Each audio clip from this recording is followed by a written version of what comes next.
할렐루야. 오늘도 주님의 은혜와 사랑이 여러분의 삶 가운데 있기를 주님의 이름으로 축복합니다.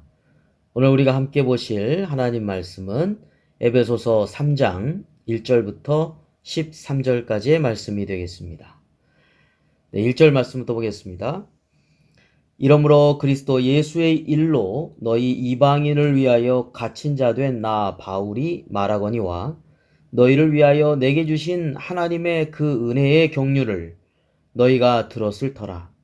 곧 계시로 내게 비밀을 알게 하신 것은 내가 먼저 간단히 기록함과 같으니 그것을 읽으면 내가 그리스도의 비밀을 깨달은 것을 너희가 알 수 있으리라. 이제 그의 거룩한 사도들과 선지자들에게 성령으로 나타내신 것 같이 다른 세대에서는 하나님의 아들들에게 알리지 아니하셨으니 이는 이방인들이 복음으로 말미암아 그리스도 예수 안에서 함께 상속자가 되고 함께 지체가 되고 함께 약속에 참여하는 자가 됨이라. 이 복음을 위하여 그의 능력이 역사하시는 대로 내게 주신 하나님의 은혜의 선물을 따라 내가 일꾼이 되었노라. 네, 우리 7절 말씀까지 함께 읽었습니다. 자, 사도 바울이 지금 1절에 보니까 갇힌 자 된 나 바울이 말하거니와 했습니다. 네, 이방인 복음 전도를 위해서 주님으로부터 부르심을 받고 사명을 감당하고자 하다가 지금 로마에서 갇혀져 있는 상태에서 오늘 에베소서 이 서신을 지금 기록하고 있다는 것이죠. 그래서 에베소서, 우리가 지난번에 봤던 빌립보서, 그리고 빌레몬서, 골로새서 이 네 가지의 서신을 그때 적었습니다. 그래서 AD 한 62년 경이 되겠습니다. 자, 갇힌 상태에서 지금 있지만 복음에 대한 열정이 지금 넘쳐가고 있고 또 에베소 교회를 비롯한 이방인 교회에 대한 그 뜨거운 사랑을 읽을 수가 있습니다. 자, 2절 말씀 보니까 너희를 위하여 내게 주신 하나님의 그 은혜의 경륜을 너희가 들었을 터라. 네, 너희를 위하여 에베소 교회를 말하죠. 뿐만 아니라 이방인 교회 전체에게도 의미상으로는 말하고 있다, 이렇게 볼 수가 있겠습니다. 하나님의 그 은혜의 경륜, 그게 뭐냐면 그 다음 절에 나오죠. 계시로 내게 비밀을 알게 하신 것. 그게 뭐냐면 그리스도의 비밀인데 그것은 이방인들도 구원함을 얻게 하려고 하시는 이방인들을 향한 하나님의 구원의 계획, 그것에 대한 그 그리스도의 비밀을 이제 알게 되었고 그것을 전하게 되었다는 것입니다. 그래서 3절에 보면 내가 먼저 간단히 기록한 것 같으니 했죠. 이 앞부분의 1장과 2장 부분에 이제 기록을 한 것과 마찬가지로 그렇게 말씀을 이해할 수 있겠습니다. 자, 이제 그것을 읽으면 내가 그리스도의 비밀을 깨닫는 것을 너희가 알 수 있으리라.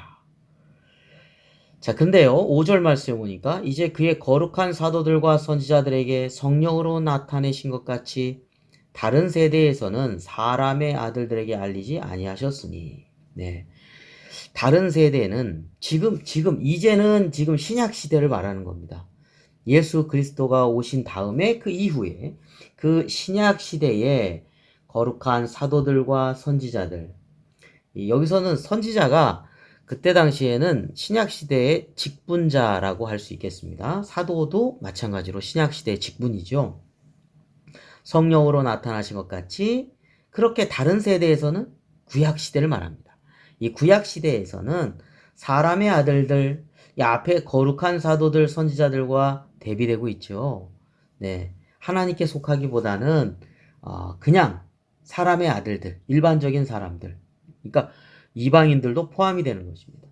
그때는 알려지지 아니하였지만 이제 어떻게 됐냐? 이방인들이 복음을 들음으로 말미암아 예수 그리스도의 십자가의 복음, 그 복음을 듣고 보니까 예수님이 이방인을 위해서도 피 흘리시고 죄를 구속해 주시고 구원함을 얻게 하셨다는 겁니다. 그래서 어떻게 됐다고요? 네, 그리스도 예수 안에서 함께 상속자가 되었습니다. 이제 하나님의 자녀가 된 거죠. 하나님께 속한 자가 된 겁니다. 또 함께 지체가 되었어요. 하나님의 성전을 이루는 한 부분 한 부분, 그리스도의 몸된 교회의 몸의 지체가 되었고요. 함께 약속에 참여한 자가 됩니다. 이제는 우리가 전에 2장에서 본 것처럼 유대인, 이방인 이런 차별적인 게 다 무너졌어요. 그래서 그리스도 안에서 화평함을 얻지 않았습니까? 자, 그 복음을 위해서 하나님의 은혜의 선물을 따라서 사도 바울이 일꾼이 되었다는 겁니다. 네, 그렇게 자기 자신의 간증과 함께 이방인에 대한 구원의 복음을 하나님의 경륜을 전하고 있는 것을 보게 됩니다. 8절 말씀부터 보겠습니다. 모든 성도 중에 지극히 작은 자보다 더 작은 나에게 이 은혜를 주신 것은 측량할 수 없는 그리스도의 풍성함을 이방인에게 전하게 하시고 영원부터 만물을 창조하신 하나님 속에 감추어졌던 비밀의 경륜이 어떠한 것을 드러내게 하려 하십니다. 네, 이방인들에게 그리스도의 그 풍성한 그 은혜를 나 같은 사람에게, 다시 말하면 사도 바울이 예수 믿는 사람을 많이 핍박했잖아요.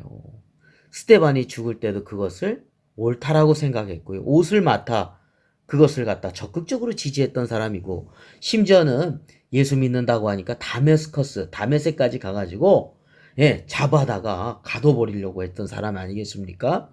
자, 그런 사람에게도 하나님의 은혜를 주셨던 것을 기억하면서 측량할 수 없는 그리스도의 풍성한 그 은혜, 그 구원의 역사, 그것을 이제 이방인들에게 전하는 거예요. 물론 구약에 보면 선지서에 보면 이사야서라든지 호세아, 말라기서에 보면 이방인들의 구원에 대한 것들이 조금씩 이렇게 보여지고는 있습니다. 근데 이방인들 스스로는 그걸 잘 몰랐죠. 예. 그리고 유대인들조차도 이방인들에 대해서 굉장히 차별적으로 대하고 있었던 것을 우리가 알고 있습니다. 그래서 대표적으로 호세아서 1장 10절에 보면 이런 말씀이 있죠. 그러나 이스라엘 자손의 수가 바닷가의 모래같이 되어서 헤아릴 수도 없고 셀 수도 없을 것이며 전에 그들에게 이르기를 너희는 내 백성이 아니라 한 그곳에서 그들에게 이르기를 너희는 살아계신 하나님의 아들들이라 할 것이라. 네, 전에는 하나님의 백성이 아니었어요. 근데 이제는 살아계신 하나님의 아들들이다. 이방인들에 대한 구원의 그런 메시지를 읽을 수가 있습니다. 만약 이제 말라기서에도 보면 구약의 맨 마지막 말라기서 1장 11절 말씀만 하더라도 이렇게 기록되어 있죠. 만군의 여호와가 이르노라 해가 뜨는 곳에서부터 해 지는 곳까지의 이방 민족 중에서 내 이름이 크게 될 것이라. 각처에서 내 이름을 위하여 분향하며 깨끗한 제물을 드리리니 이는 내 이름이 이방 민족 중에서 크게 될 것임이니라. 이스라엘만을 위해서 하나님의 구원이 임하는 것이 아니라 해 뜨는 곳에서부터 해 지는 곳까지 온 세상을 의미하죠. 이방 민족 중에서 주님의 이름이 높아지게 되고 크게 된다는 겁니다. 구원의 빛이 비춰진다는 것이죠. 물론 이런 말씀이 있었지만 이제 사도 바울을 통해서 이방인들에게 그 메시지가 지금 힘차게 증거되고 있는 것을 알게 됩니다. 자, 측량할 수 없는 그리스도의 풍성함을 이방인에게 전하게 하시고 10절입니다. 이는 이제 교회로 말미암아 하늘에 있는 통치자들과 권세들에게 하나님의 각종 지혜를 알게 하려 하심이니 곧 영원부터 우리 주 그리스도 예수 안에서 예정하신 뜻대로 하신 것이라. 우리가 그 안에서 그를 믿음으로 말미암아 담대함과 확신을 가지고 하나님께 나아감을 얻느니라. 그러므로 너희에게 구하노니 너희를 위한 나의 여러 환난에 대하여 낙심하지 말라. 이는 너희의 영광이니라. 아멘. 자, 이렇게 복음을 전하고 이방인들에게 복음을 전했는데요. 그를 믿음으로 말미암아 담대함과 확신을 가지고 하나님께 나아가게 되었다는 것입니다. 자, 이방인들 하나님 몰랐어요. 그렇죠? 네, 근데 예수 그리스도의 복음을 듣고 하나님이 우리를 사랑하셨구나. 하나님께서 예수 그리스도에 통해서 우리를 죄 용서함을 받게 해주시고 구원함을 받게 해주시고 하나님의 자녀가 되게 해주셨구나. 그를 믿음으로 말미암아 이제는 담대함과 믿음의 확신을 가지고 하나님께 나아감을 우리가 얻게 되었다는 겁니다. 우리나라 사람들도 이스라엘 사람이 아니니까 우리도 이방인이죠. 그러나 우리는 예수 그리스도를 통해서 이제는 하나님의 자녀가 된 거예요. 그렇기 때문에 예수 그리스도를 믿는 믿음 안에서 우리는 담대함과 확신을 가지고 하나님께 나아가죠. 하나님 아버지라고 기도하면서 하나님께 찬송 부르며 하나님의 말씀을 순종하면서 살아갈 수 있는 길이 열린 것입니다. 그것이 하나님의 놀라운 은혜요. 그것이 비밀의 경륜이었다라고 하는 것이고요. 그것을 전하고 있는 사도 바울의 그 감격스러운 믿음의 간증과 고백을 우리가 들을 수 있습니다.